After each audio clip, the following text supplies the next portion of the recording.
Show Car Garage here in sunny Stuart, Florida. Today we have two very special guests with us, but first I want to introduce the president and CEO of Palm Beach Motoring Accessories. That's Max Mckee. Sitting next to him is Matt Steele, the host of Truck U, and his co-host Bruno Massel.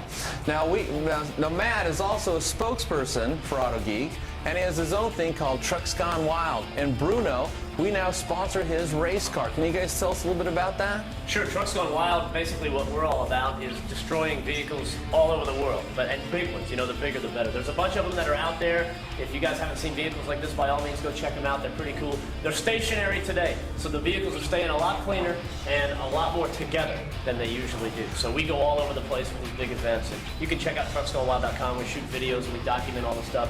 There's a merchandise trailer out there with some good stuff. And it's very cool now being brought in from my aspect as the spokesman for Autogeek and coming in and involving Trucks Gone Wild, involving the Truck U TV show that Bruno and I do, involving his race team. All this stuff. It's like a year ago, you know, we were all kind of operating independently and everything was good. And now we've kind of merged everything. Obviously not merged. It's not like we're part of Max's business or anything, you know, unfortunately. But, you know, we are bringing these elements together and trying to improve all of them. So that's what it's all about this weekend. It's really the first kind of kickoff for it that we've had. And I think it's been great. For me, it has. Yeah, you know, I'm the new guy to all this. You know, I just started my relationship with Autogeek.net in January. Max came on as a sponsor, and I'm privileged enough to drive for Autogeek this year. We started the season off great, won the first event in Palm Beach, qualified #1, pretty much run the show. So we're hoping to go back and capture another world championship this year for Max and everybody here at Autogeek. And one thing I do want to mention to you guys, beyond the racing stuff and Matt's stuff, is some of the charity stuff that we've got going on out there. There's some raffles and some other things to kind of give back a little bit. And real quick, one company I've been involved with, and actually how I met Max was, it's called Operation Comfort. And there's a couple guys here, there's a couple soldiers here, and what they do is they take care of our veterans, people who are seriously injured in the Iraq and Afghanistan war. I mean, these guys have serious injuries they've suffered on our behalf, and it's great being involved with Max. He was a big proponent of the show we put on for Speed and the charity deal we did for them back in the fall, and he invited them out here and actually brought them out here, paid their way to come out and be part of this weekend, which I think is really special. So if you get a minute, they've got a tent out here. They're actually in the front of the tent. Yes, sir. Stop by, say hello. They'd love to talk with you guys. If you can find a way to make a contribution, whether online at Operation Comfort, I'm sure you can find them, or here this weekend, it'd be great. And I'd like to say a word on that. I had the opportunity to work with these soldiers, and I'm not a vet, but I was really touched. We think we have an issue if there's traffic on a turnpike or 95, or if it rained this weekend or something like that. These are women and men that virtually they are walking wounded. They're back here having a hard time adjusting to society. And when you hear their stories, it'll give you chills right down your spine. So they're out there, they love to tell these stories, they love to talk to you, and they really need your support, both physically, mentally. And when we went down there, we taught them, or Mike taught them how to buff cars out and stuff, so maybe they can get a job at a car dealership and work their way up to it. You know, Mike's handicapped, you don't need all your parts to do this kind of stuff, and it was a nice connection, and they're just wonderful people. So next time you have a bad day or something, you talk to some of these vets, you don't have a bad day. Go out and talk to them, give them some money, help us out. And on a lighter note, Mike, you got your TV show going. Tell them a little bit about your TV show. Well, we've got a brand new show. It debuts this Sunday at 11:30 a.m. Eastern Time on Fox Sports Network, and it's called Autogeek's What's in the Garage. And basically the concept of the show is we're going to be going out and visiting cool people with cool cars, and we're going to share their stories, check out the cars, and it's going to be a great show and a lot of fun. And everybody needs to be telling their friends about it, and it's 11:30 a.m. this coming Sunday on Fox Sports Network. And then it repeats on Mondays at 4:30 p.m. Eastern Time. Again, that's on Fox Sports Network. Autogeeks, What's in the Garage? All right. And this segment is going to be about... What we got going on here today is pad cleaning. Now, whenever you're buffing out a car, you're going to have two things that are going to be building up on the face of your pad. That's going to be spent product and some of the paint you're pulling off as you remove the defects. And one of the biggest problems guys have is how to clean that pad. Well, Chris from the Grit Guard Company is here, and he's going to show us a really unique tool called the Pad Washer, the Grit Guard Universal Pad Washer.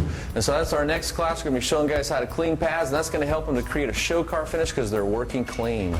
And also, you have something to do with the motorcycle? After the pad cleaning, we got a motorcycle class coming up. We've got reps here from Ultima and from S100, and we've got a special guest, Rennie Doyle, and of course Joe Fernandez back here. And they're going to go over some tips and techniques to properly and carefully and safely clean every inch of your motorcycle. And that's important because these things cost a lot of money. We got a really beautiful bike here, actually pulling a trailer here today. So that's going to come up right after the pad cleaning class. Is there a certain way to dry those motorcycles? Oh, we've also, I almost forgot, we got David Stern from the Metrovac company. David Stern's going to show us how to safely dry your bike the quick and easy way, and I just love his vacuum. So stay tuned for that class after the pad cleaning class. So behave yourself, because this is, besides being in the parking lot, everybody can see, this is on the internet worldwide. So behave yourself, have a good class, and I think we better exit. What do you think? Yeah. All right. Hey, What do you knock say them about in. ourselves? Yes. Yeah, we got it. Good to see you. Good to see you, Bruno. Okay, we got Chris Lamb here. How's it going, guys? Chris Lamb is a good guy. This guy, he's got kind of a reputation as a troublemaker. No, he's kind of a wild kid. He actually reminds me of myself when I was younger, except for he hasn't lost any body parts yet. But he's well on his way. Thanks, Mike. At least from the stories I hear. Anyway, hey, I kind of introduce what we're going to do here. The first thing is anytime you're buffing, no matter what tool you're using, you're going to build up a lot of residue on the face of your pad. And one of the biggest problem detailers and guys in body shops run into is how to clean that pad, how to get the gunk off that pad. And it's important because one of the things we're always trying to do is we're trying to avoid putting swirls in the paint, and in order to do that, one of the things you got to do besides use good pads, good products, is clean your pad often. And so the question always comes up, how do you clean a pad? So Chris, why don't you show us? Well, okay, so how to clean your pads.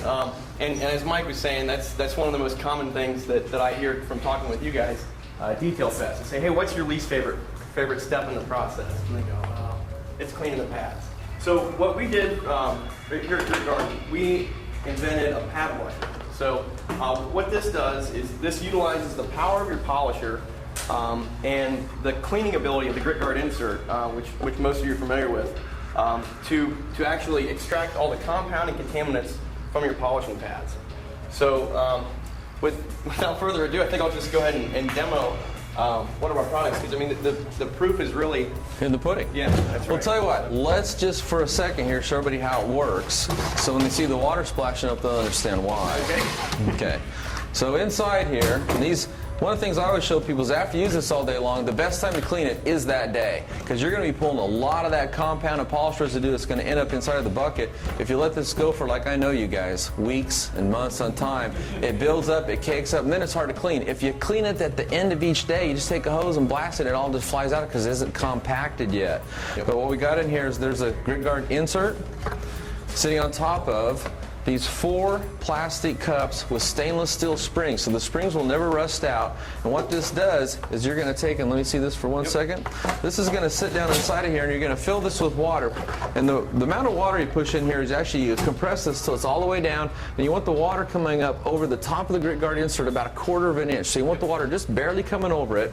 And then when you put your pad in here, the way you work this is you actually pump that pad up and down just like that. Okay?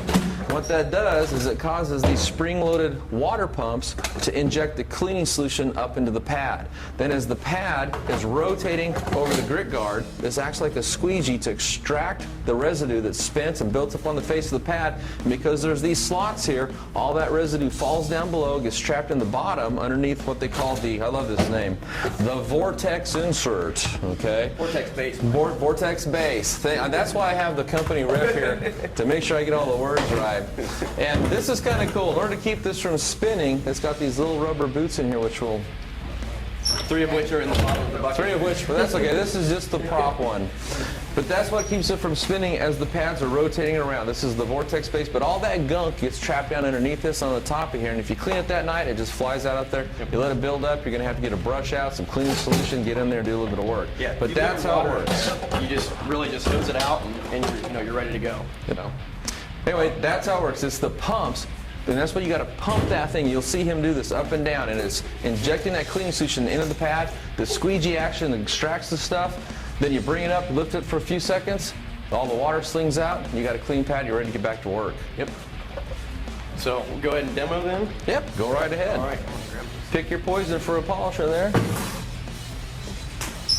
And what we also have is our pad renewing solution, and this will help break down your compounds and contaminants.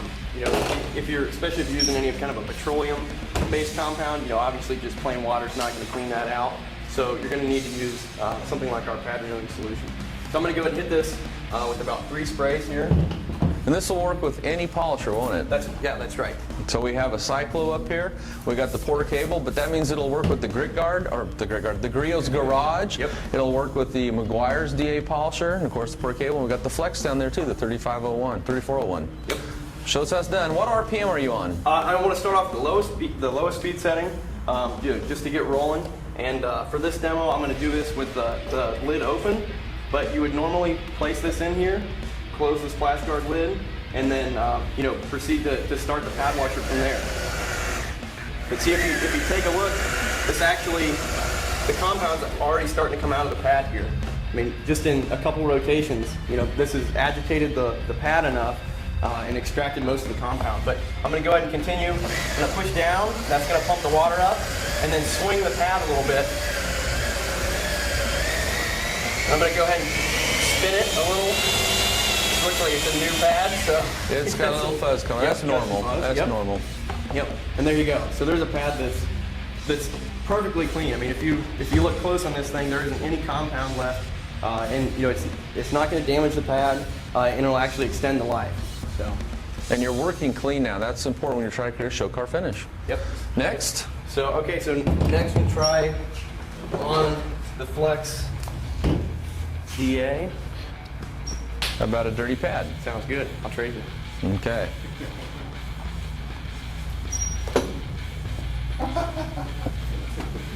IR smarter than the extension cord. I'll be your cord holder. Now, one thing to keep in mind too with this pad washer, you guys started to see some of that wool flinging out. So this will also condition a pad. So instead of having all that wool fly out all over your car when you're detailing it, I mean, everybody's used a brand new wool pad. You all know what a mess that is. This will actually trap all of the wool inside the pad washer with the water to keep you from, you know, having a mess in your shop.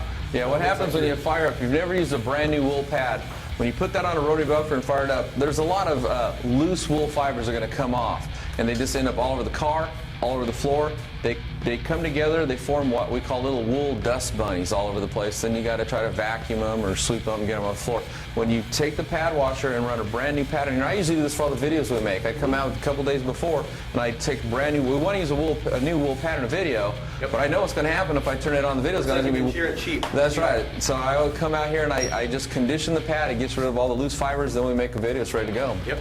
Okay. So same process here. I'm going to start off in the lowest speed setting. Okay. Going to hit this a couple times with our pad renewing solution, and then go ahead and go down into the water with the pad.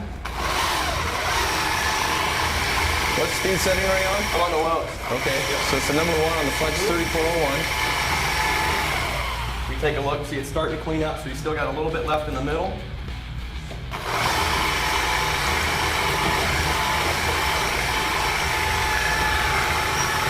Then I'll take this and grab it up a little bit. This will help dry it. It's slinging all the water out through inertia. Yep. And there you go. So there's a pad, another pad cleaned up just like it's brand new. I mean, if you feel it, there's no residue left in this at all. I mean, it's just, you've got 5 gallons of clean, fresh water that you're flushing you know, any kind of a solution out with. So you're going to be left with a brand new pad. Now one thing, this pad being foam is still a little damp. So we have this grit guard extension, and it's shaped kind of like an orange juice squeezer. Okay, so what this does is this gets into the pad and then extracts more of the water from the pad. So I'll start this at a medium speed setting. And now typically you'd be doing this on the ground so your chest wouldn't get wet, but we'll go ahead and just kind of briefly touch on that. And that helps sling some more water. So, you know, if you've got a pad that needs a little bit more persuasion to dry, just take a microfiber towel, blot it, and then you can go back and polish with it. So, Pretty cool, huh? Has anybody here got a pad washer? Besides me? Pretty cool tool, huh? Saves you a lot of time, enables you to work more clean, and it's a fast way to clean your pads instead of the old-fashioned way with the brush, or taking them to a bucket and trying to squish them out with your hand, or in a utility sink with running water, you know, so it's a faster way. One time, just a little story, one time I was asked to prep 5 Mustangs before a big Mustang show down in Southern California. And it was, I think it was August, just as hot as could be. I was in a very dirty shop, and the first thing I was doing was sanding them down, then compounding with the wool pad. And back then we didn't have M105, I was using M85, it's a very dusty product. And I was cleaning my pad just about after every little section I did, just because it was getting so hot and so dusty down there that it was making buffing hard because the temperatures were hot, the paint was hot, the pad was hot, and everything was getting gummed up. It was the pad washer that saved my bottom down there. So, what tool do you want to show next? Well, I tell you what, let's do the cycle polisher. Okay. And you know, the name of the product is the Universal Pad Washer, and the reason we named it that was because we wanted to clean every type of pad with every type of polisher. So we designed this lid to work with even the twin-headed cycle polisher, and you can see this thing fits in here. You might get a little more wet doing it, you know, with the lid off, but I tell you what, the results are impressive. So once again, hit it with the pad renewing solution, just about 2 sprays on each one. And we'll go ahead and start this off. And by the way, this is the new Mark V variable speed cycle polisher. And you're not really using much pressure on this. So, I mean, you're just going down, you've got a lot of surface area on the grit guard, and you know, that's doing all the work for you. You know, your machine and the grit guard, you don't have to get in there and push and run a long time. It's just, you know, you're lightly pressing, and really even sometimes the weight of the polisher is enough to get everything out of the pad. But the key thing though is also the cleaner there. Yeah, absolutely. Yeah, and the cleaner does, I mean, it helps enormously to cut that compound out of the pad. So the next thing I'm going to do, this is a variable speed, so I'm going to rev it up a little bit more and spin it drop. So that's good there. Take my grit guard extension, put it in the lid, and then hit this.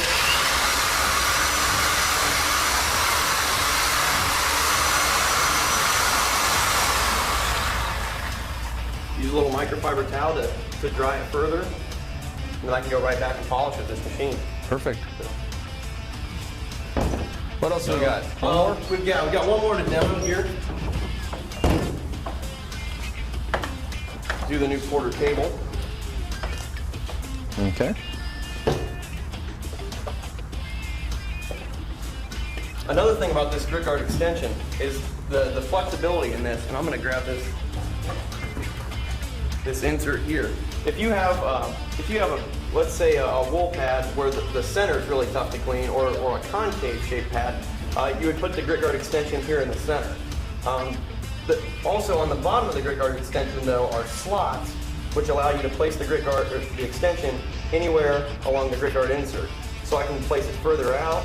You know, if I wanted to hit the outer edge of a pad, I can place, like I said before, place it in the center, or anywhere along this grid. So that adds a lot of flexibility for cleaning. Just depends on the type of pad you're trying to clean. Right, type of pad and what machine you're using as well. So, you know, depending on the size. Exactly. Pick a dirty pad. We got plenty here. Yep, we got a dirty pad. So. Center this up. And one thing to note on this polisher, it is important to have some rotation in there. And there's this line that we put on the backing plate, and that really helps to see that the pad is spinning in there, which will also help the cleaning process. So I'm going to start this on a medium speed setting, about 2.5 here, and then spray with the pad renewing solution, and then place the grit guard extension. And on this one, I'm going to place this. Show you here. Placing the extension right about here. So it's about like that in there. And is that to position it over where the pumps are squirting up? Yeah, it'll actually be right in the center of the 2 pumps. Okay. So as the pad goes around, you know, it'll be getting water here, and the grit guard extension will be placed right there in the center. So on this one, I'm going to actually close the splash guard lid. The PCs tend to splash a bit more. So we go down. We're getting the pad wet. I'm going to take it and rev it up just a little bit more. And now, I don't know if you guys can't see this here, but I'm able to watch this black line spin around. And I know that that pad is spinning on the grit guard.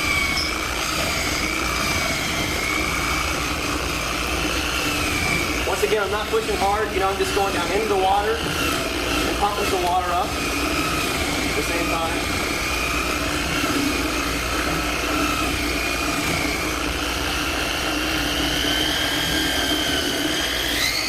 Then I'll rev this up a little bit. And I'm just lightly touching the grit guard insert there as I rev it up. So there's a pad that's clean on the PC. Very good. Clean. What do you guys think? Great. Nice job, Chris. Break your hand, man. Well, I tell you one thing. If you do this as a hobby, this might not be the right tool for you. But if you're detailing with any kind of consistency, every weekend, or you do this for a profession, you really need to get a grit guard pad washer. It's going to save you a lot of time, able to work clean, and get more use out of your pads. Yep, absolutely. So, yep. Absolutely. You guys got any kind of special out there in the booth today? Actually, we do. So we're running there's the DetailFest special. Sure. But on top of that, we're giving away a 16-ounce bottle of the pad renewing solution. This will let you do about 100 pads. So you get the 4-ounce bottle, and that'll let you do about 25. But as we said, the free 16-ounce, so you should be good for about 125 pads. So. And one thing I asked them about, a lot of times one of the questions I get is, it's one thing to clean a compound or a polish out of a pad, but when it comes to cleaning the waxes or the paint sealants out, by their very nature, they're not water soluble. Right, they're not. And that's where your pad renewing solution comes in. There you go. This, you're going to need a little bit more, but I mean 4 or 5 sprays. Just let it sit for about a minute or two, and then go ahead and hit it with the pad washer. So. And it'll help break, emulsify, loosen, so you can pull that wax, the paint sealant out of your pads. Absolutely. Yeah, because that's the biggest challenge. Yep. Compounds, polishes clean pretty good, but you need the pad cleaner to really get the waxes and the sealants out. Yep. Yeah, you're not going to break that stuff down with plain water. So you have to have something like our pad renewing solution. So anybody have any questions for Chris? What was the cost you said of this? You were talking about the deal for the show. So normally it runs $134.95. With the DetailFest, 15% off. It's $115. Plus we're throwing in the 16-ounce bottle of pad renewing solution.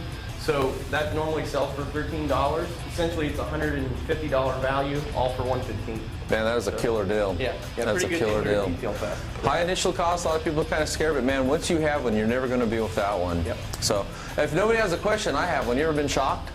No, I have not been shocked. I know some people, that's kind of something they're kind of like, wow, he's put an electric tool down there and water splashing up. I've never been shocked either. I must have cleaned a million pads with one of these things. I mean, however, we do say, our lawyers say that, you're supposed to use a GFI outlet. Yep. So, that's just like in your bathroom, you have the test reset button. Yep. So those are available. I think those are somewhere around $20. So. Yep. Ground fault interrupter. Yep. And so if any chance any electricity gets in that tool will shut down before you get hurt. Yeah. So it's always important to be safe when you're detailing your car. Right. Yes, question? Hey, Mike, can you use a microfiber pen? Yeah, you can. They work. Yep, they can. Yes. You can find pictures of the ones I've cleaned up on our forum. They work great. Yep, and if you have a hand drill, just a cordless screw gun, right, with like a 3-inch That's right. backing pad on If you're it. doing headlights or something, Yep. stick it right in there, Yep, you pump just- it up and down. Exactly, pump it up and down, or even push down, raise the water level. So add a little bit more water in this, and when you go down into the water with that, it just cleans them up like right now. So it only takes about 4 seconds in there, with a 3-inch pad. So. Hey, Mike. Yes, sir. Joe and I we're high-performance, perfection-based detailers. And one thing to think about is that if you're going through your natural process of cleaning pads, make sure that when you get done with a compound, dump that water out. You don't want to clean the pad behind another product if you're going after perfection. So let's start out with clean water, go to the polishing. Once you're done with the polishing, dump the water in a safe and eco-friendly way. Feed your flowers. And then, with the finishing product, make sure to have clean water. Just to piggyback on that, don't clean a wax or paint sealant pad in your compound or polish pad until you're done with it.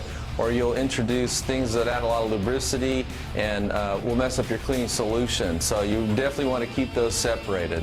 In a perfect world, in fact, you'd have 3 grit guards, universal pad washers, one for compounds, one for polishes, and one for your sealants. A little plug for their product. I have real problems putting any solid in my buckets. So I like the fact that you guys, Chris, Doug, buddy, you came up with a liquid, and it makes sense not to put it in solid. I like the fact that they thought out of the box and out of the tub and went liquid on it. Yeah. Well, the nice thing is, you know, if you've got a stubborn pad, something that maybe you're doing aluminum, okay? I mean, if you're doing any aluminum, you have to have a pad washer. I mean, you can do an area about this big, you know, and then your pad's all loaded up. But this allows you to target your pad, so you're not diluting a solution and then counting on that to to clean the pad. You can actually target and put some more put some more patterning solution on there. So. And if you've ever machine polished aluminum, what you're in essence doing is usually you're using some fairly aggressive compounds and polishes, so you've got that residue building on the pad, but you're also pulling aluminum off at some level, and that's on the pad. And you don't want to you got to get that off before you start buffing a new section. You don't want to be bringing metal particles that you've extracted off the panel you're buffing back onto a new section. Rennie and Joe both buffed out just a ton of classic bombers. What have you buffed out back there, Joe? What's that one that's... 17 bomber. Yeah. We both detecting the bottom portion of our F1. Retired myself and a couple of guys who lost on the TV. We got a bit of aluminum. How many pads did you go through? Too many. We got, right now, we're getting ready. We're actually been invited back by the Department of Defense to work on Air Force One again. We actually saved that aircraft. That aircraft needed about $500,000 worth of work, and our team was able to actually resurrect it for the first time in 2003. Jim Gogan was up and invited. I brought him up on the 2007, and Perry and Joe came up in 2008. But we went through approximately 1,000 microfiber towels, 900 cotton terry cloths, and 375 pads. Wow. And we had one pad washer guy dedicated to wash the pads the whole night. Really? That's not good. 8 hours a day. He didn't like that guy. Yeah. He quit about 4 days later. Well, next year, Jim's going to get promoted to the product. Yeah. But that just shows you how important the pad washer was as a part of the process. You couldn't have, if you didn't have the pad washer, you probably would have maybe quadrupled how many pads you would have needed. And this is testimony Drives to up the pad price. washers, because the same pad washer the same 2 pad washers have been with me since 2003 working on those airplanes, and both of them are still in my shop today. They don't look as pretty, but they're fully functional. It does take a little tiny maintenance, not much, clean up. Clean up. You know, Randy doesn't look as pretty either as he did back in 2003. No, I I'll hold it against the washers. mirror image, man. I know these other places it may not be a big deal, but in South Florida, we're always going through a drought and everything, and cleaning 5 or 6 pads, 5 or 6 cars. You're talking about 5 gallons of water going down the drain. You do that 4 or 5 times a day. You're doing it in your, like an enthusiast, doing it in your neighborhood. Your neighbors have a tendency to be pissed that they're watching you dump 50 gallons of water down the drain. I wouldn't say you're up down the drain. Put it on your lawn. My flowers grow bigger when you've got wax residue. Seriously, we put them in our planter. The other thing is you can get can't you get a lid for this and seal it up? Yeah. Excuse me. Yes, the lid actually does come with it. And you seal it up, and it's got a gamma seal in there, so it won't leak in case it tips over. I was getting at it, guys. We're talking about making a smaller version. Well, we've kicked around the 3.5 gallon version. You really have to think about you're still diluting a very small amount of compound to 4. It's about 4 1/4 gallons of water. So I mean, you can do a fair number of pads, and most of that compound is going to go down into the bottom of the bucket. And you know, if you're concerned about saving water, which personally, I think you can do a good number of pads before you need to really change the water. So. And you could start backwards. You could start it, go through your process and then wash your pads and go from the gentlest product to the more aggressive. And so that way you don't cross-contaminate. That way you get all your pads clean at the end. So there's another way to look at it. Your abrasives do tend to settle out though to the bottom of the bucket. Yep. So you're really actually very very safe with that base funneling the abrasive down to the bottom. So. I worked at a place where nobody wanted to clean the pad washer, and it got pretty foul smelling to the point where I thought, okay, I'll do it. And I took it apart, and it was just like mud, solid mud down in there. And that's where I thought, gee, if we would have cleaned this like the next day or even a week later, we would have just blasted out of there. Yeah. But it got to the point where it was, had to get in there, really get the caked out stuff out of there, and it just stunk. So clean your pad washers, clean your pads often, clean your pad washer often. Yep. According to whatever your regimen is for the, the area you're working if you're mobile. So, any other questions? You gotta clean them all separately, right, though? What's that? Compound, you can clean, then you gotta dump the bucket. Then you clean them too. That's an option. Okay. That's an option for the perfectionist detailer. Everybody has their own standards, and I think what Randy was trying to say is the type of work him and Joe do is they try to take it to the highest level, and so they do the extra steps, but they're also charging for it too. So it's time and money to do those extra steps. I think that would be about the 0.0001% who would dump the water every time. I mean, like I said, 4 1/4 gallons of water against, if you're I using just want to make sure I wasn't mixing things that shouldn't be mixed. We're mixing a compound now with the water.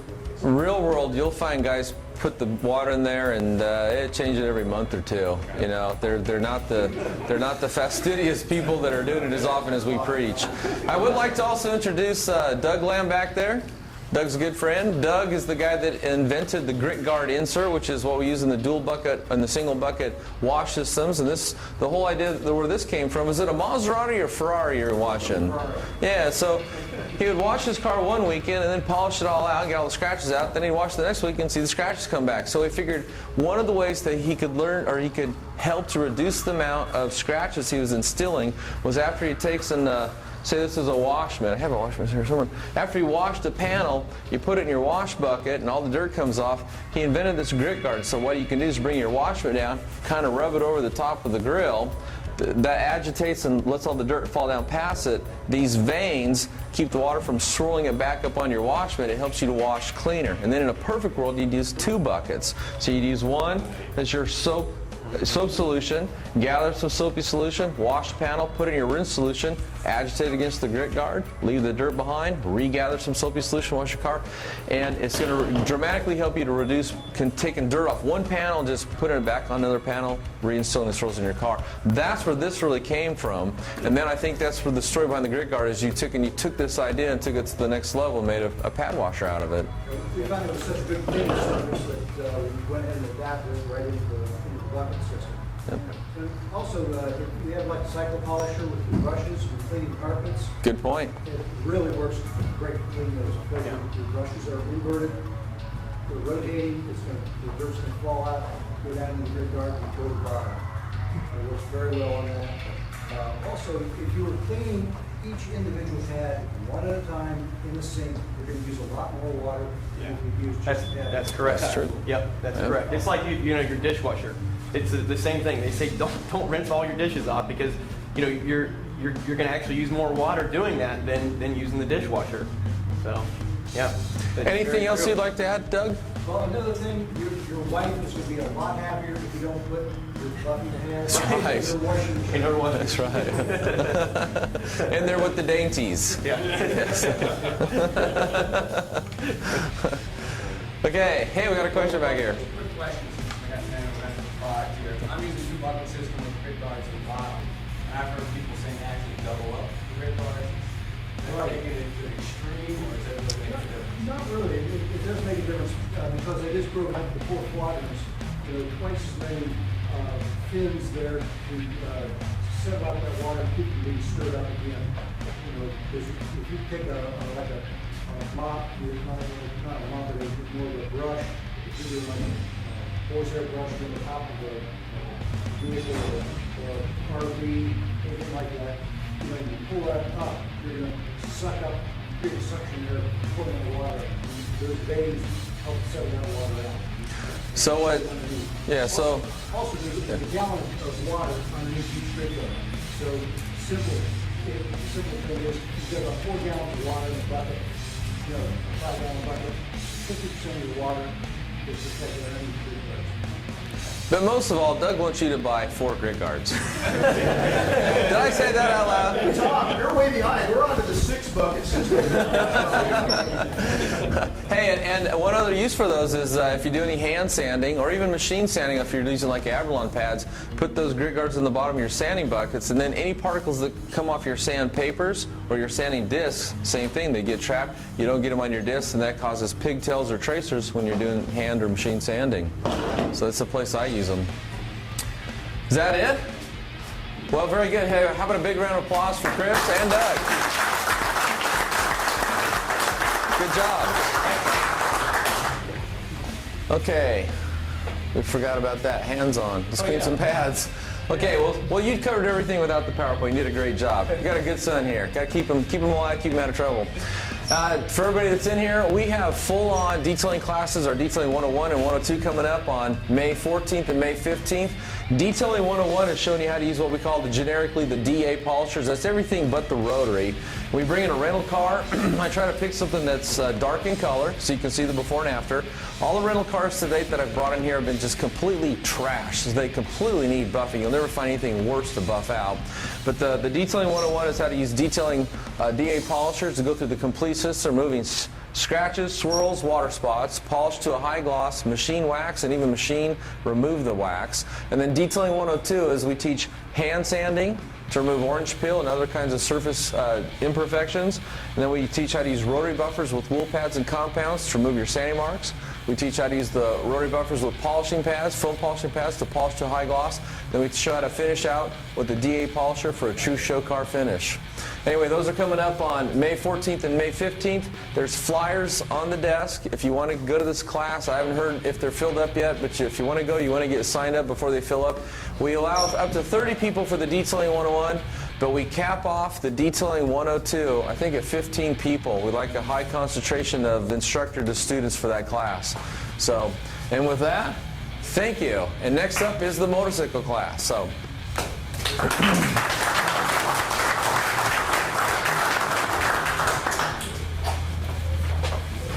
Okay, we're going to take just a little bit of a break here because we're going to remove some of this stuff, then we'll be ready to go into motorcycles, okay? What's that? I'd say about, do we know is Bob coming in? About 5 minutes. Just I want to move some stuff out of the way, that's all. I don't think so, yeah.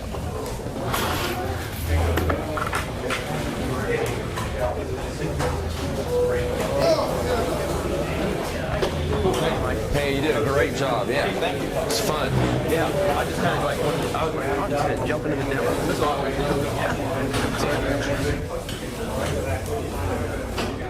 Oh, yeah, yes. You know what, though? I think you need an assistant.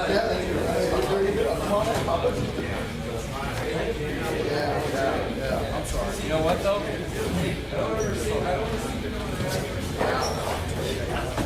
Yeah, you know what? You're right. Don't be like me. Have fun. Be careful.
Okay,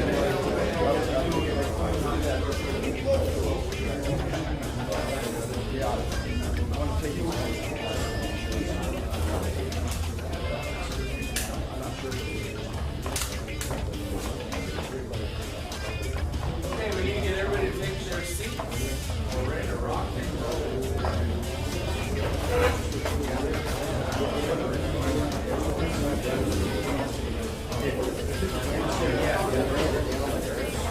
everything. Okay. I'll be in it, so let's do that. You want to introduce everybody first, and then they sit down, and then I start, and then they come up one at a time? Yeah, let me do that. Okay. Always love all the pressure. Doing live TV is a ton of fun. Yeah, everybody turn your chairs, get comfortable. You want live TV? Can you make this go away? Okay, are you ready, Yancey? Born ready. Okay.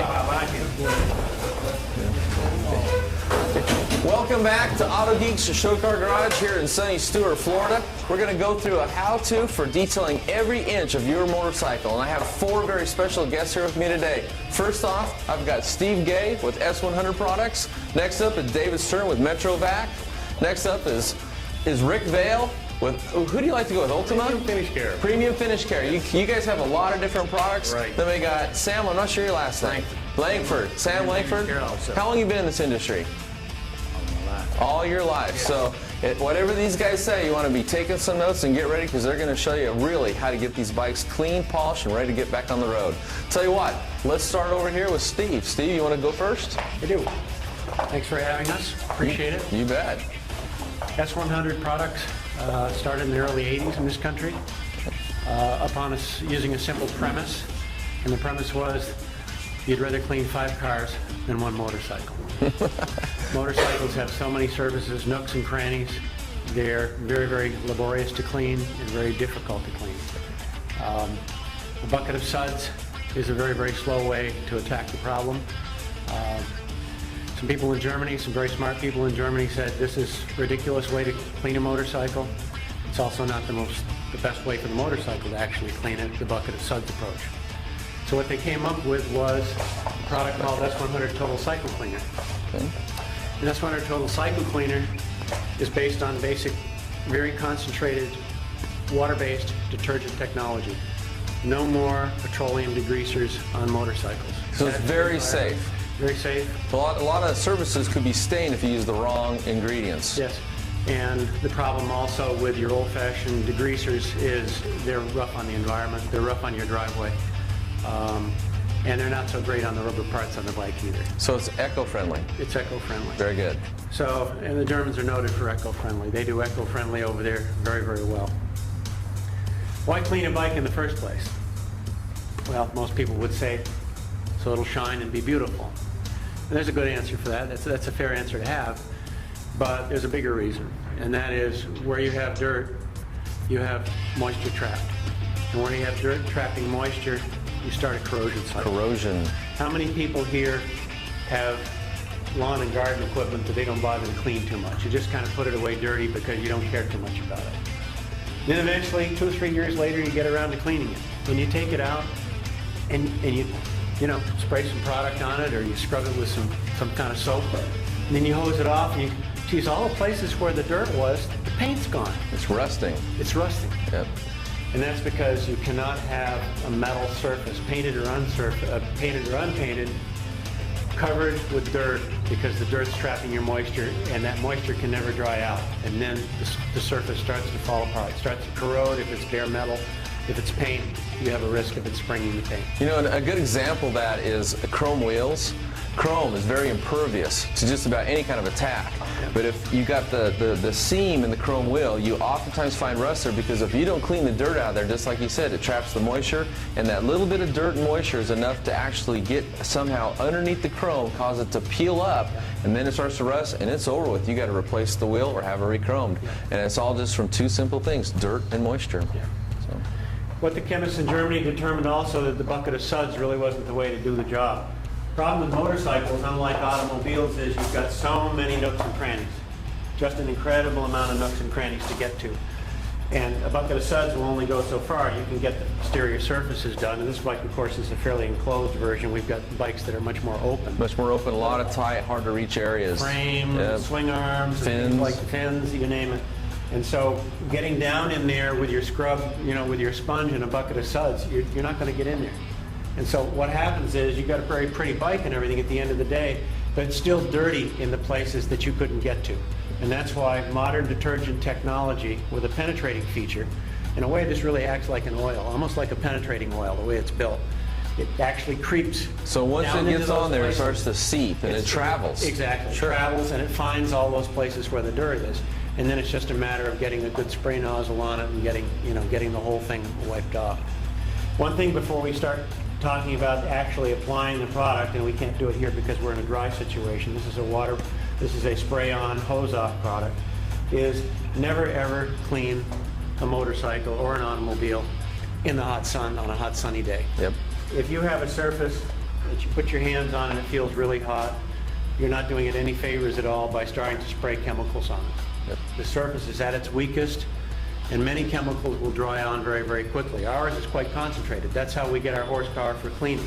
If you spray it on the bike when it's hot, you're going to be in a race to try to get it off fast enough so that it doesn't stain the bike. And we don't want people to have that happen. Always work on a cool surface in the shade if possible. In the shade if Yep. possible. If you don't have shade available, start early in the morning or late in the evening. Yep.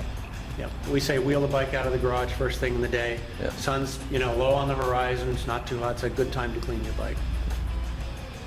So basically, it's a spray-on, hose-on, hose-off technology. Hose-off is very important. The job of the cleaner is to loosen the soil. It can't by itself remove the soil. We need another medium to do that. So to do that, we need a good garden hose, a good nozzle. You can get them at Home Depot or other stores like that. We like the one that has a Autogeek.net. Yep, exactly. Yep. And get in there and just blast it? Exactly. Yeah. Sharp stream of water, Sure. turn your faucet all the way up, stand back 6 feet, and let it have it. Yep. Just really let it have it. And then when you're done, you've gotten it all, pretty much all off. Obviously, test it to make sure that you don't have any residue there. We say that the squeak test is a good one to use. Sure. Just run your fingers across it. This product is it almost feels oily because of its penetrating power. It's a very slippery product. You'll know immediately whether there's any on there or not. And also watch your suds. If you're still getting suds coming off, you're not done rinsing yet. Keep rinsing. So you want to rinse until rinse is clear. Rinse is clear. Okay. And then the final thing, after you've used the high pressure, we recommend do a final softer rinse, top down, because what can happen is you're blasting your nozzle over here, you can spatter some Good somewhere thinking. else where you may have already, done, and then Sure. you think you're done over there, but you're not. So a final tops down soft rinse is a good idea to do that. Good tip. And what we recommend also is drying the bike. Some people in some areas maybe have water softening, no chemicals in the water, not much chlorine in the water. Some people can get away with it, but virtually no one can get away with spraying on and hosing it off and letting it dry in the sun without getting spotting. Yep. So drying the bike, we feel, is very, very important. Yep. And David from Metrovac is here to talk to us about that. He's got a nifty way to go about that. Come on up, David. Thanks, Steve. Thank you very much. What do you got here? David Stern from Metro. We make the Air Force Blaster motorcycle dryers and car dryers. And basically, everything Steve said is 100% true. It is very difficult to clean and dry a motorcycle. Motorcycles are very, very intricate details, throughout. The gold ring here has has an awful lot of surface, but if you're working on a Harley Davidson, which is what I ride, the whole engine is exposed. There's a lot of intricacies and fins and veins and a lot going on. It's complicated to get in there and clean it, wash it, rinse it, and then dry it. And if you don't get the water off, you're going to get spots. Then you got to come back and try to remove those, and that's going to be even more work. Right. I actually use Steve's S100, and the way I use it, I spray the bike down with it, hose it off exactly the way Steve says, and then I'll give you a quick demo on how it dries. Here's water on the bike. So we just got done washing the bike. This kind of just represents the water that's left over. Correct. Okay. Fire up the water. Wow, that's fast.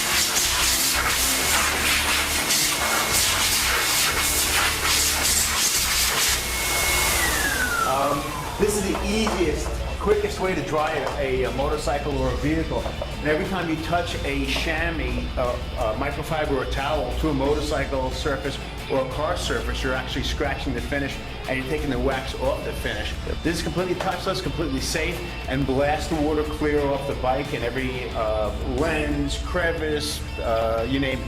And it's easier, just standing there, just blowing it. 100%. And this is putting out warm, dry, filtered air. The units are all steel. They're made in the USA. Very, very durable. You'd be hard-pressed to kill it in a lifetime. Yeah, that's good to know. And the fact that it's warm, that's going to help dry it off in the places you can't quite see, but you know the air's getting in there. The fact that it's filtered means you're not going to throw any dust that you gather from some of these other ways people try to blow air onto the motorcycle. So it's filtered and warm. Right. So it's the safe way to get your bike clean and dry. A lot of people use leaf blowers to dry their bike. The problem with a leaf blower is it's not filtered, so they now have a completely clean bike. They fire up the leaf blower. Everything on their garage or driveway floor is being blown out onto the bike.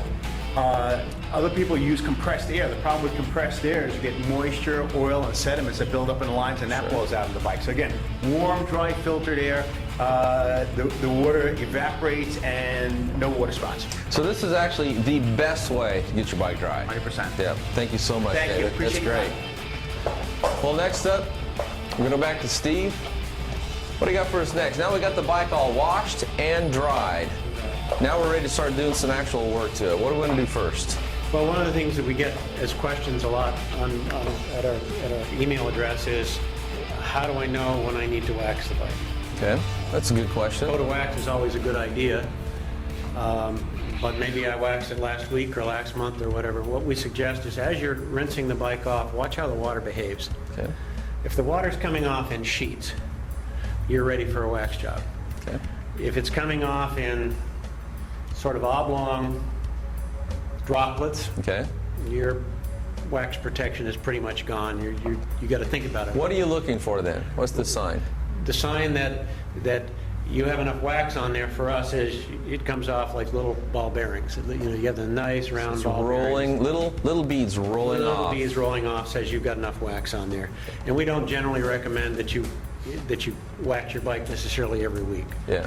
Because what will happen is eventually you'll get actually less and less shine, and you can get streaking from the waxes. So Sure. basically we say, you know, start to watch how that water behaves. And when you're not getting those nice little ball bearings anymore, that ball bearing look, then it's time to think about putting a coat of wax on it. And usually probably areas of high wear will need more attention sooner. So where your legs would rub. Yep, exactly. If you have a Or pack heat. anywhere or heat, there you go. Where the So bike is hotter. Okay. Yeah. We have a couple ways to approach that, but one of the things that we also suggest is take a look at your surface at this point. You've now decided you need to wax the bike. Okay, good. But take a look at your surface and see how it looks from the standpoint of, have you got water spots in there? Have you got little swirl marks and things like that? In other words, do you need to do a little bit of surface correction before you put the wax on? Because one thing we never like to do is to wax in problems. Yes. If there's a problem on the surface, waxing it in is not a friendly, smart thing to be doing. That's right. Some people think wax is what makes the paint look good, and it's actually the prep work. Wax is what I always call the frosting on the cake. Yeah. You know, you get all the defects out the best you can, then you put the wax on. And what do you have here for that? Well, basically, if you decide after you look at the bike and you see issues that you don't like, or even running your finger without a ring, a big fancy diamond ring or something, run your finger along the surface and see, do you feel anything going on? Because sometimes you can't see it. You know, it may Your be eyes fine. can't There's detect no water it. spots. Yeah. It's not bad. But you're running your finger across and you feel that fine something or other that's going on in the paint. Road grime. It could be road grime. By and large, the S100 Total Cycle Cleaner will get virtually everything, but sometimes you get stuff that's embedded, and then you've got an issue that you should deal with. And for that, we have basically our Shine Enhancing Cleanser. Okay. It's a very, you could say it's a souped up cleaner in a way, or a very mild polishing agent. It's not for major scratches and things like that. It's for the embedded dirt, the water spots, and So it's going to deep clean. Deep clean, And just exactly. prepare that surface. then to put the wax on. Exactly. Okay. And how would you apply this? Just by hand? Microfiber applicator, foam applicator pad? Foam applicator pad is a perfect way to do it. Apply by hand? A very soft sponge, dampened up by hand, and then just buff it out with a microfiber. Do you need to let it dry, or just work it in and wipe it off? You can do either way, actually. Okay. It's very flexible in that regard. Okay. Yeah. So it's Bubba proof. It's exactly cover proof, exactly. Even I could do it. Yeah. We have two ways then to put the wax on. Okay. If you have time and you really want to do the best job, then we recommend our paste wax. We recommend our paste wax, carnauba based, and one of the nifty things about it is it does not leave residue. If you wander in to the plastic or the rubber, and you come out the next day. How many of us have seen that? You come out the next day and, oh my God, I got this white stuff all in the plastic and rubber, and it's a pain in the neck to It's remove. really hard to get off once it dries. This product basically does not leave that kind of residue in the first place. So it won't Makes stain very things friendly. white. Does not stain, yeah. But you still don't want to get it on those surfaces. But in case you actually do, you got this working for you. You can usually wipe it off, but you won't see residue the next day. Excellent. Yeah. So basically, that's if you've got the time and the inclination, and that's going to give you the best and best longevity type of shine. But if you haven't got so much time, or you're out on the road, you pull this out of your saddlebag, a basic quick detailing approach with carnauba wax. So this can clean off dust and things like that, and also lay down a wax finish at the same time. That's our S100 Detail Plus Wax. So it's going to clean, remove fingerprints, any kind of light road grime that build up, bugs, Yeah. and then as you're cleaning, it's going to leave behind a protective coating, Yep. and add the original gloss just like you waxed it. So it's a great product to keep in the saddlebag. Yep. Perfect. We talked earlier about corrosion. Yes. Corrosion is your worst enemy if you're a biker. We have horror stories of people who trailered their bikes down to Daytona Beach for Bike Week, or rode them and went through all kinds of hellish weather, Sure. and got down and found that basically the bike was completely tarnished. And we have some happy stories from people who used our S100 corrosion protectant, sprayed it on a rag, or sprayed it on directly onto the bike, put it on the trailer, came down, took it off, rode it around on the beach, salt air, salt water, salt rain, went home with a perfectly nice bike. So this creates an invisible barrier coating on there. Exactly. And it protects it Protects it. from corrosion. Yeah. During the riding Incredible. season. Yeah, during the riding season, spray it on a cloth, rub it on into a shine, and you'll get your protection. For those of us that live up north, we have to lay our bikes up for the winter. Clean the bike, dry the bike with a Metro vac, put it away for the winter, and then spray it all down. Anything that can tarnish, spray the S100 corrosion protectant all over it and say goodnight. Is it like making a moisture block? Is that what Yes, it's it is. doing? Yep. It's got a Okay. wax system in it, so it clings. Yep. Which is why it doesn't get rained off or get, when I talked earlier about driving through nasty weather with a trailered bike. Sure. Rain's coming down, snow is coming down and everything, it does not want to get off easily. Yeah. When you wake the bike up in the spring, happily, our S100 cycle cleaner will take it off. Take it off. It's got the power to do Sure. that. Get it back to just a base, fresh surfaces to go back and put the wax on or polish the aluminum. Exactly. Okay. We have one more product I'd like to talk about is our S100 engine brightener. This bike here we have today doesn't happen to have a black engine, but starting in the early 80s, Harley-Davidson and many other manufacturers started to do engines in black painted finishes.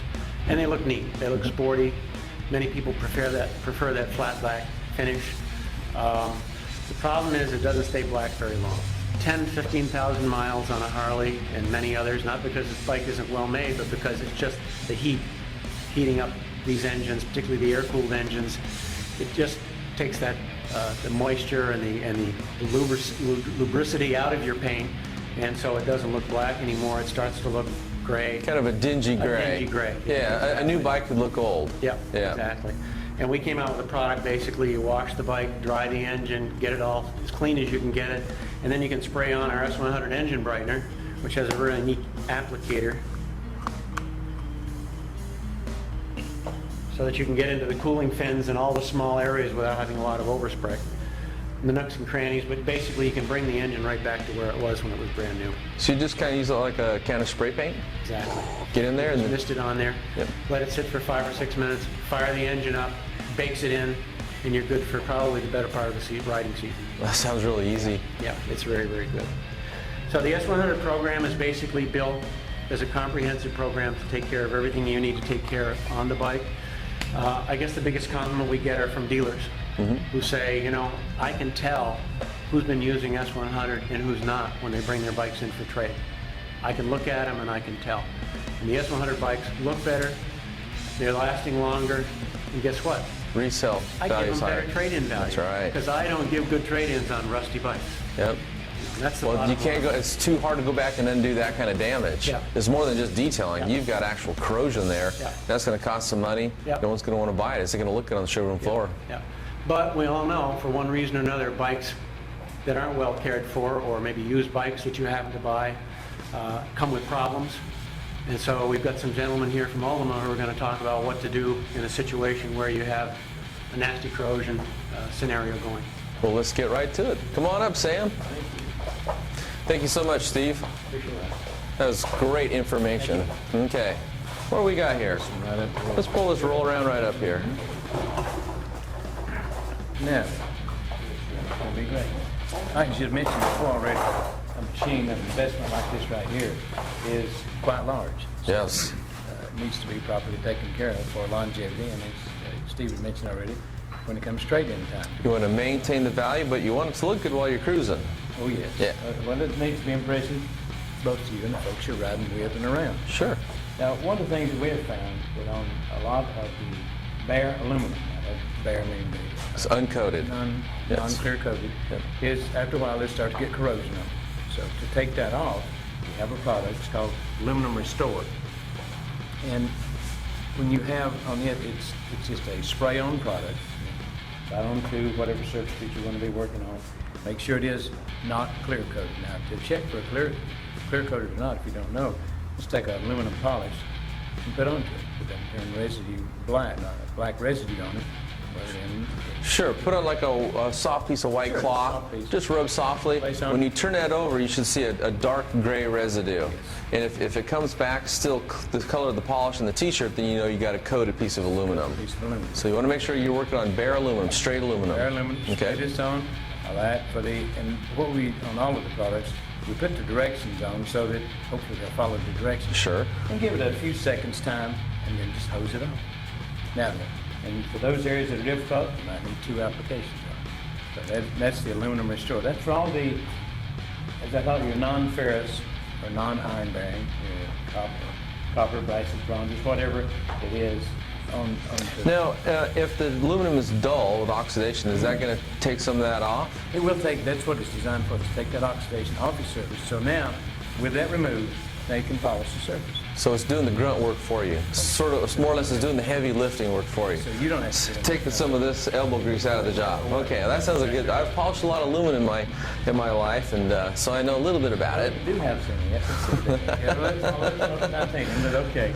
And once that is, those surfaces are clean, corrosion removed, Okay. now you can start with your polishing cycle on it. Now, when it comes in, and you're saying, well, is there enough polish in that to do? Yes, because you don't use a large amount of Is it concentrated?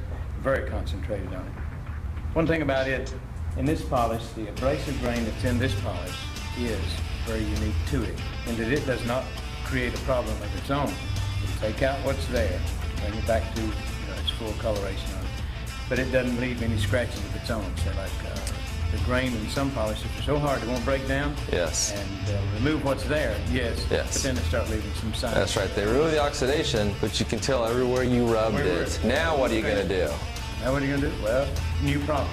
So let's not introduce a problem. To start, in that, let's just take polish that's designed for that with a good applicator. Clean, Don't want soft the microfiber. applicator, don't want the applicator, but making its own mark either onto your surface.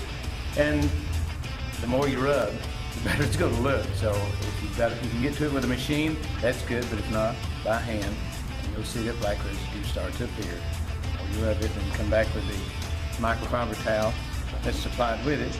And it's in a kit, so we went through and said, okay, what would be needed for this? Of course, it's going to be your polish, applicator and your microfiber towel. This is really high quality. I can tell just by feeling it. It almost has a shimmer to it. It's very soft. And what you would want is you don't want your towel that you're taking this off with for it to be creating its own problem either. That's right. People say, well, can you use a terry cloth? You can, but usually speaking, it'll start to leave marks in it. Especially some aluminum softer than others, and you know the wrong. Well, also to make them. the higher the quality, the finish on the aluminum, the more any kind of scratch is going to show up. Sure. And so as technology progresses, you buy a new bike, it looks like chrome. The polished aluminum, it is so perfect. So that's why you have to start thinking about anything that touches it, even your pressure of your hand. Oh, sure. A lot of times on these, if your hands are real rough, you can, to some of the areas, just rub your hands across them and look. Those left a lot of scratches in the surface. So a lot of shows people say, oh, please don't touch. Well, it's not they do. They don't want you to touch it for that reason. Rub your hand across it on it to leave light scratches, because you will. Now, in that process, once you have that done, well, you want something that's going to, it's at its, when it's clean, now then it's also susceptible for reoxidation, if you will. And oxidation is nothing more than moisture attacking the surfaces. If you put it in a vacuum like you have it polished, you wouldn't need it, but we don't ride in a vacuum, so let's have it to where we're going to protect that surface once it's clean. Yep. So you have a product, and it's aptly named an aluminum guard product. What you do is provide, once again, it comes in a kit with an applicator and with a microfiber towel. And what we really request on it is, once again, please read the instruction on it, but you don't need a large amount of this on it. And it will clean some of the black residue that you didn't get off from the start. Clean that off. And when it comes to a haze on it, just take your microfiber, take it right back off again. And that gives you two things. One, very good looking shine, that's black residue removed. And it sets up your protection to retard. You won't stop, but retard that oxidation. So it puts down a protective coating. It certainly does. Okay. It certainly does. So it extends the amount of time needed between the next polishing process. Because, as you well know, your wheels being the closest to that, you get all of your stuff from right up on those. And as Steve mentioned a few minutes ago, if you can block moisture from getting down there, setting up its camp first, getting to the, that's what you want to stop, is that, set up moisture set up in the base, pushing the thing away.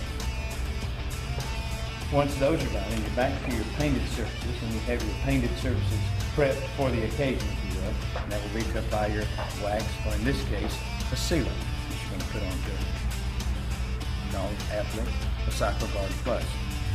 Now, if you'll notice the way that it comes, it's just a product set and an applicator. There's no microfiber towel in there. There's no microfiber towel. Well, how does that work then? Here's what you have.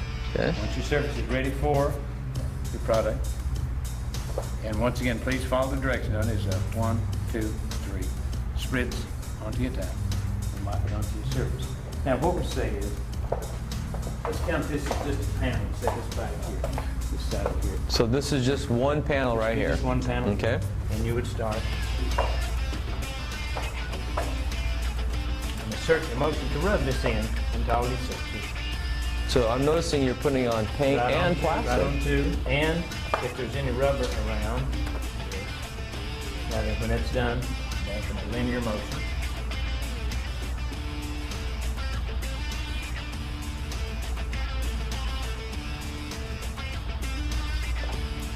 Give that a 2 to 3 minute cure time, and you're done.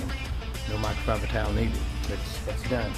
So it's wipe on, walk away. Sure, or you can wipe on, stand back and look at it. We say, okay, wipe on, walk away, you're done for the day on that. So what could be easier?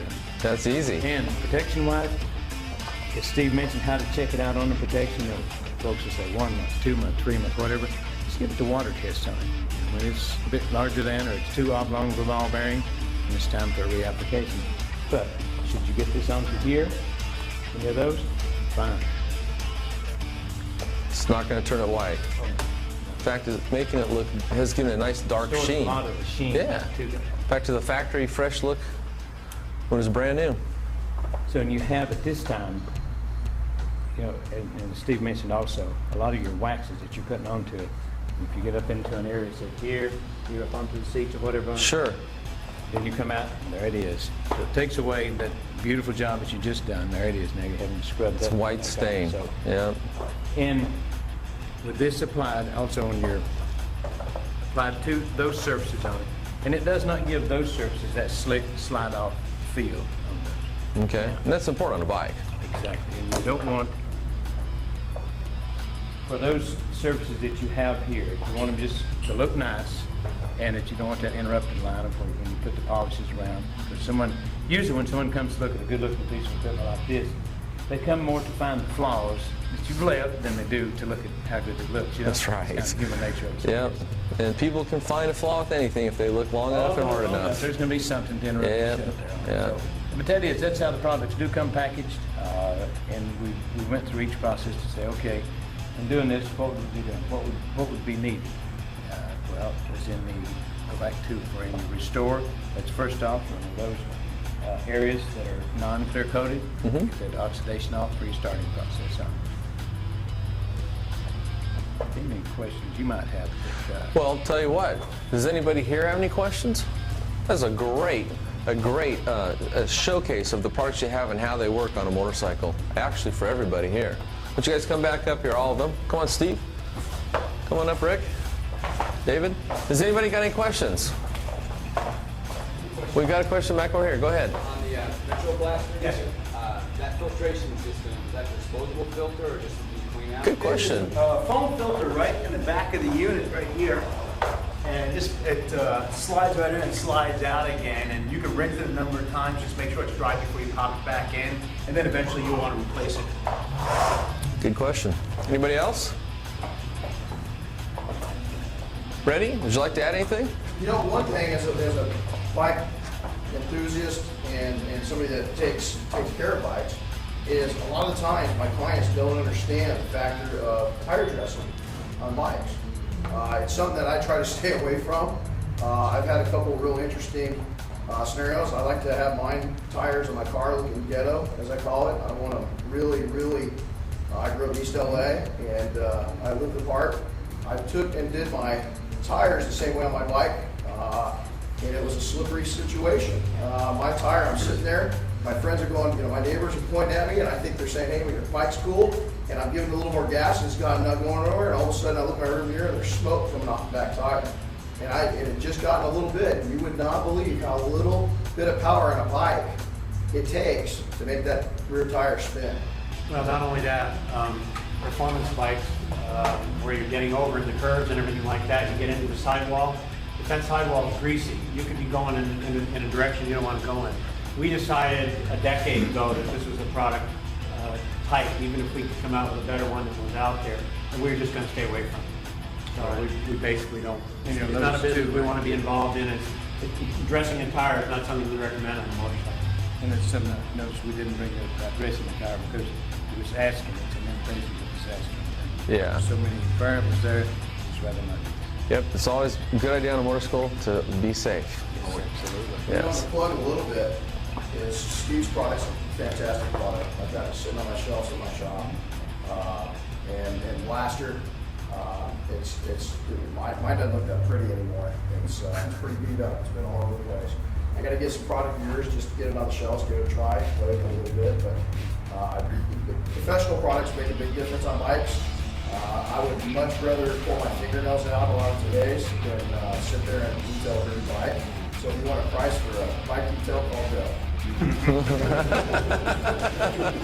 Joe, is there anything you'd like to add? Oh, the very thorough. Yeah.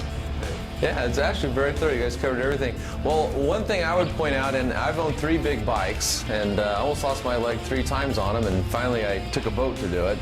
But I really, and nowadays I don't ride anymore, but I really like big bikes. But one thing I know is it's easier to clean your bike, polish it often, versus ever letting it start to build up, because it's going to be faster, it's going to be easier than letting it go. And that's where key good products come into play, and like everything we've seen here today, it's pretty much a spray on, wash off, spray on, wipe off, or spray on, turn the engine, let it bake on. I mean, everything's pretty easy. The Metro Vac takes all the work out of drying it, plus you don't have to touch the paint, possibly putting in a scratch. I mean, just everything's very well thought out. I like the idea of the aluminum spray. Gets a little tarnish, you spray it on, and it removes the tarnish, rinse it off, no elbow grease. So a lot of well thought out parts here. Autogeek.net carries all this stuff, and if you got any questions, you guys come to our forum. And if we don't have the answer, we know where to go to get the answer. So anyway, hey, I'd like to thank everybody here for coming to this class. I hope it's been beneficial for you, especially if you have a bike or you're thinking about getting a bike. And with that, how about a big round of applause for our 4 guests?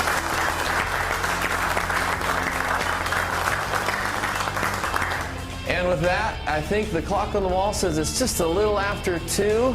This is Sunday here at DetailFest 2011, our 6th annual DetailFest, and this show wraps up in about 2 more hours. So I think we have enough time to get out there, maybe get some food. Yancey's going to go back out to the vendor's booth, check out some trucks, and check out some of the vendors. The camera's going out there, so go along with Yancey, and we'll see you outside. Sure, appreciate it. Hey, you guys did a great job.